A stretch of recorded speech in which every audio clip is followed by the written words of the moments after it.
ఇవాళ నాకు చాలా ఆనందంగా ఉందిరా. ఏమిటి? మన చిన్ననాటి స్నేహం ఇలా బంధుత్వంగా మారుతున్నందుకు ఐఎమ్ రియల్లీ హ్యాపీ. నీకు ఆడపిల్ల పుట్టినప్పుడే అనుకున్నారా నా కోడలవుతుందని. అనుకున్నట్టే జరుగుతుంది. హనుమంతు ఆ కొబ్బరికాయలు త్వరగా తీసుకురా. కొబ్బరికాయల తర్వాత ముందు వచ్చిన గెస్ట్ అందరికి కాఫీలు పట్టరా. ఒరేయ్, వాడు చేతిలో కొబ్బరికాయలు కింద పడేసి కాఫీకి వెళ్తారా? కొబ్బరికాయలు ఆల్రెడీ పడేసానండి, కాఫీలు పట్టుకొస్తాను. ముహూర్తానికి వేళ అయింది, అమ్మాయిని పిలిపించండి. ముహూర్తానికి టైం అయిందిట, అమ్మాయిని తీసుకురండి.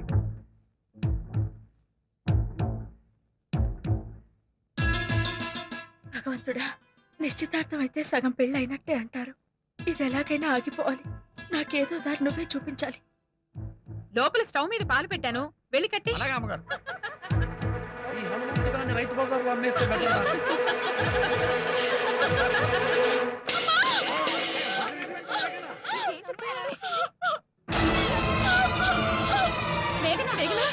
ఏమైందమ్మా? ఏమైంది? మేఘనా, నీకెందుకమ్మా ఇవన్నీ? హనుమంతుడు అడిగా.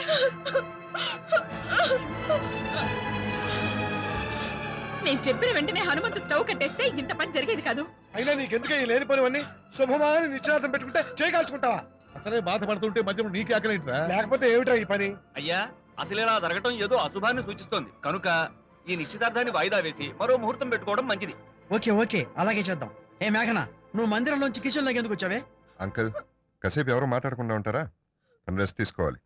నానా, పంతులు గారిని గెస్ట్లను పంపించి ఏర్పాటు చేయండి. అలాగే.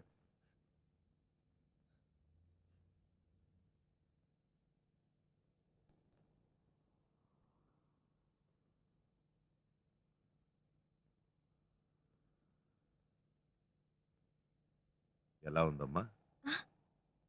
పర్వాలేదు పెదనాన్న, నొప్పి కొంచెం తగ్గింది. కావాలని చెయ్యేందుకు కాల్చుకున్నావమ్మా?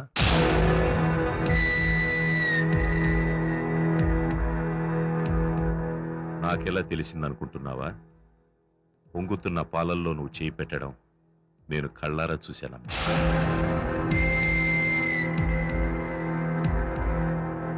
చెప్పు మేఘన, ఈ నిశ్చితార్థం ఆపాలనేగా ఈ పని చేశావు?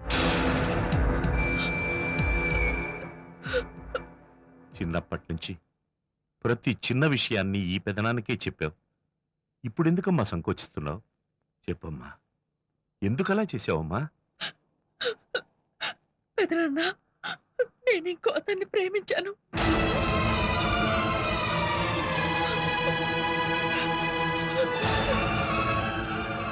ఇంకొకతన్ని ప్రేమించి ఎవరితోనూ చెప్పలేక, నిశ్చితార్థం ఒప్పుకోలేక ఈ పని చేశాను.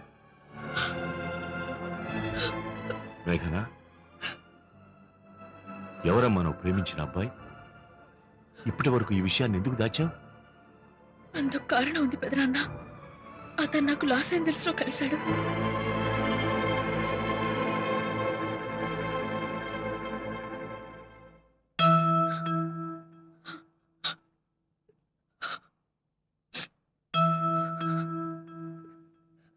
మేమిద్దరం లైట్ హౌస్ దగ్గర కలుసుకున్న తర్వాతే ఈ విషయం బయట పెట్టాలనుకున్నాం పెదనాన్న. అతను అక్కడికి వస్తాడని నీకు నమ్మకం ఉందా అమ్మా? మా ప్రేమ నిజమైంది. అతను తప్పకుండా వస్తాడు పెదనాన్న. పెదనాన్న, నేను చేసింది తప్పంటావా?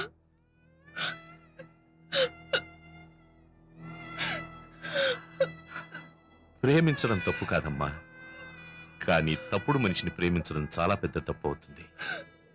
నువ్వు అనుకున్నట్టుగా అతను అక్కడికి వస్తే సంతోషపడేవాళ్ళు నేను మొదటివాడిని అవుతాను. కానీ మా పెళ్లికి నాన్న వాళ్ళు ఒప్పుకోకపోతే? నీ ప్రేమ గెలిస్తే అందరినీ ఒప్పించి నీ పెళ్లి నేను జరిపిస్తానమ్మా, నేను జరిపిస్తాను.